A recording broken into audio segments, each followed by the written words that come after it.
Train वाले गरीब ससुराल में अमीर बहू की पहली ईद। अम्मी, अगर आपने ईद के पकवान बना दिए हो तो दे दीजिए। वैसे आपने क्या क्या बनाया है? कुछ खास, ज्यादा कुछ नहीं बनाया। बेसन तो था नहीं, इसलिए आटे से पकौड़े बना दिए और सेवई उबाल दी है। ये कहते हुए बूढ़ी गरीब फातिमा का फूट फूट कर रोने का दिल चाह रहा था, क्योंकि जहां अमीर लोग दूध मेवे से बनी सेवइयों और पकवानों से ईद मना रहे थे, वहीं उन गरीबों के घर ईद के दिन भी कंगाली छाई थी। तभी अली आ जाता है। उसके कपड़े फटे देखकर बहन गजल ने कहा, या अल्लाह, अली भाई, ये आपके कपड़े कैसे फटे हैं? किसी से झगड़ा हुआ है क्या? बोल ना अली, तू बोलता क्यों नहीं? मेरा दिल बैठा जा रहा है। अम्मी, आज मकान मालिक अपने पैसे मांगने मेरी दर्जी की दुकान पर आया था। उसने मुझे लोगों के बीच में बहुत जलील किया। मेरी ये हालत उसी हाथापाई में हो गई। लेकिन अली, वो मालिक लोग हैं, उन्हीं के घर में हम रह रहे हैं। तुझे झगड़ना नहीं था बेटा। तेरे जहन में जरा सब ये नहीं आया कि अगर उसने हम सबको घर से निकाल दिया तो हम कहाँ जाएंगे? तो क्या करता अब्बू? मैं आपको कैसे बताऊं, उसकी नीयत मेरी दोनों बहनों पर खराब है। मेरा तो जी किया कि मैं उसका कत्लेआम कर दूं। इतने में मकान मालिक चमन बाहर ही खड़ा धमकता है। अच्छा बेटा, तू जान से मारेगा मुझको? जरा मुझे हाथ तो लगा कर दिखा। मेरे ही घर में रहकर मुझसे ही सीना जोरी। अब मैं तुम गरीबों को एक पल भी अपने घर में टिकने नहीं दूंगा। चलो निकलो यहाँ से। बेघर होने की बात से बूढ़ा अहमद सर से पांव तक पड़ देता है। चमन लाल जी, मेरे अली से गुस्ताखी हो गई, माफ कर दीजिए, मगर मेरे गरीब परिवार से ये छत मत छीनिए। चमन लाल उन सबको निकाल बाहर कर देता है। वो सब दर दर भटकते हैं। बूढ़ा अहमद बैसाखियों पर था। फातिमा की आंखों से आंसू बहते ही जा रहे थे। या खुदा, क्या तुझे हम गरीबों की जरा सी भी खुशी रास नहीं आई? क्या जो सारी ईद मुहर्रम में बदल दी? फातिमा बेगम, मुझसे और न चला जाएगा। थक गया हूँ। या अल्लाह, अब तो मेरी मिट्टी उठा ले। खुदा के लिए ऐसा मत कहिए अब्बू। आपका अली है ना, सब देख लेगा। भाई, लगता है यहाँ आसपास में कोई रेलवे स्टेशन है। देखो, ट्रेन की आवाज आ रही है, चलकर देखते हैं। अली अपने पूरे परिवार के साथ रेलवे स्टेशन पर आ जाता है, लेकिन स्टेशन मास्टर उन्हें वहां से भी भगा देता है। जिसके बाद उन्हें गंदगी भरी पटरी पर ट्रेन की एक बोगी दिखती है, जो कि उनका ठिकाना बन जाता है। अब अली रेलवे स्टेशन पर कूली का काम करने लग जाता है ताकि परिवार चला सके। अली भाई, आप तो पढ़ाई में कितने काबिल हैं, लेकिन जब से हम इस रेलवे स्टेशन पर आए हैं, किताबों से तो आपका कोई राब्ता ही नहीं रह गया। गजल, परिवार भी तो देखना है। किसी एक चीज के लिए एक की तो कुर्बानी देनी ही पड़ेगी।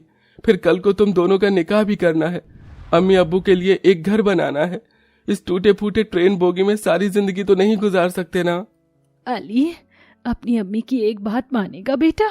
जी अम्मी। ये मेरे कंगन है, इसे रख ले और शहर जाकर अपनी पढ़ाई पूरी कर। यहाँ हम देख लेंगे। अल्लाह ने इतने गम सितम तो दे ही दिए हैं, थोड़े और सही। तू जा बेटा और काबिल बनकर लौटना। अल्लाह हाफिज। अली फौरन ही दिल्ली को जा रही ट्रेन में चढ़ जाता है और दिल्ली आकर कॉलेज में दाखिला ले लेता है। साथ ही बाकी के खाली वक्त एक ढाबे में काम करने लगता है। पहले दिन जब वह कॉलेज आता है तो सब उसका मजाक बनाते हैं। ये कॉलेज वाले कैसे कैसे छपरी और गरीब लोगों को एडमिशन देने लगे हैं।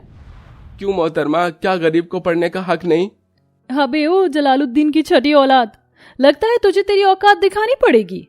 ऐसा कहकर घमंडी अकड़ूबाज आलिया अपनी सैंडल निकालकर जैसे ही मारने को बढ़ती है, तभी माहिरा बीच में आ जाती है। आलिया, तुम खुद को समझती क्या हो? क्यों तंग कर रही हो इस बेचारे को? क्यों माहिरा, तुझे क्यों तकलीफ हो रही है? ये क्या तेरा आशिक लगता है? तुम्हें अपनी जुबान को लगाम देने की जरूरत है आलिया। और अगर तुम्हारी याददाश्त कमजोर हो गई है तो मैं तुम्हें याद दिला देती हूँ, ये कॉलेज मेरे अब्बू का है। सब माहिरा से डर कर चले जाते हैं। अली माहिरा के बात करने की नरमी और उसके सर से पांव तक कपड़े पहनने के लहजे को देखता रह जाता है। दोनों दोस्त बन जाते हैं और गुजरते वक्त के साथ दोनों को प्यार हो जाता है। अली, तुमने शादी के लिए क्या सोचा है? पता है, मेरे मन में तो बहुत से अरमान है तुमसे अपने निकाह को लेकर, और फिर खास करके शादी के बाद अपनी पहली ईद को लेकर। जब तुम्हारी अम्मी जान मुझे अपने हाथों से ईदी देंगी, मुझे तो उस दिन और लम्हे का बड़ा इंतजार है। ससुराल की पहली ईद के लिए माहिरा के मन में बेसब्री देखकर अली अपने टूटे फूटे ट्रेन घर को सोचने लगता है। वहीं माहिरा को उस कैफे में देखकर उसका पिता नसीम गुस्से से आग बबूला हो जाता है। कितना एतबार था हमें इस लड़की पर, लेकिन इसने हमारी कहीं की इज्जत नहीं छोड़ी। रजिया बेगम। नसीम, खुदा के लिए शांत हो जाएं, एक बार माहिरा को आने दीजिए। ला ला ला ला ला ला ला ला ला ला ला। माहिरा, कौन था वो गरीब लड़का? कौन अबू? वही जिसके साथ तुम कैफे में गुल खिला रही थी। अबू, उसका नाम अली है, बहुत ही नेक और शरीफ है। हम उससे मोहब्बत करते हैं अबू, हम आपके हाथ जोड़ते हैं, हमारा निकाह अली से कर दीजिए।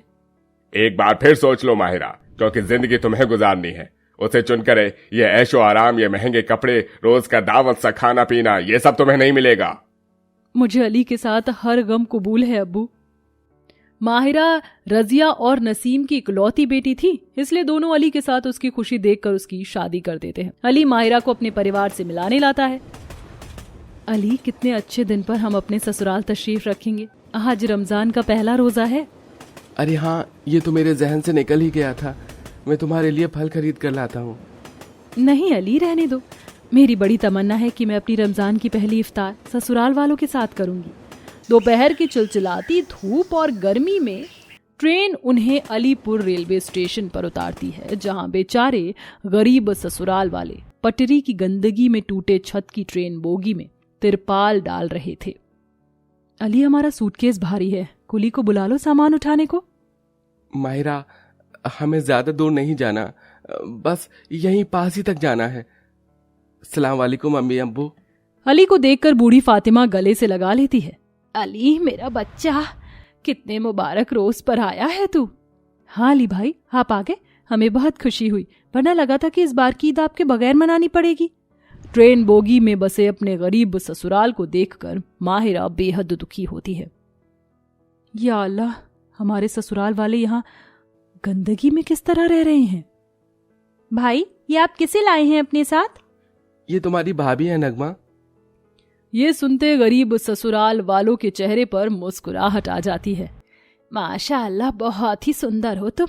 जानती हूँ हमें रेलवे स्टेशन पर यूं इस ट्रेन में देखकर तुम्हें अजीब लग रहा होगा, है ना बहू? नहीं अम्मी, ऐसी कोई बात नहीं है, हम खुश हैं। अल्लाह मियाँ ने हमें इतनी मोहब्बत करने वाला ससुराल जो दिया है, अब ये ट्रेन बोगी ही हमारा घर आना है। माहिरा अपनी परेशानी नहीं जताती।